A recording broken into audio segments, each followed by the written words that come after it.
যারা দুনিয়াতে আপনাদেরকে কষ্ট দিয়েছে, জুলুম করেছে, তারা আপনাদের সামনে কথা বলার সুযোগ হবে না, কারণ আপনি ন্যায় বিচারকের কাঠগড়ায় আছেন। আল্লাহ পাক রব্বুল আলামিন সেদিন আপনাকে কথা বলার সুযোগ দিবেন। সুবহানাল্লাহ।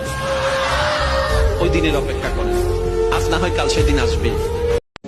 যতটুকু পারেন আপনার সাধ্য মোতাবেক মানুষের উপকার করার চেষ্টা করবেন। হ্যাঁ, আপনি বলবেন আমার উপকারের দাম পাই না, ভালো ব্যবহারের দাম পাই না, আমি সেবা করলে সেটার দাম পাই না, আমি ভালো করলে আমাকে উল্টা করে। হ্যাঁ, আমি আপনার সব কথা মানলাম, তবে অনুরোধ রাখবো বিনিময়টা ওই বান্দার থেকে চেয়েন না, ওই বান্দার রব থেকে চান।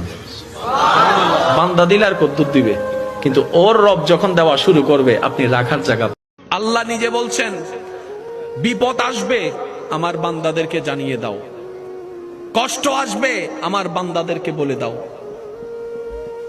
হায় হায় হায়, ওয়াবাশশিরিস সাবিরিন।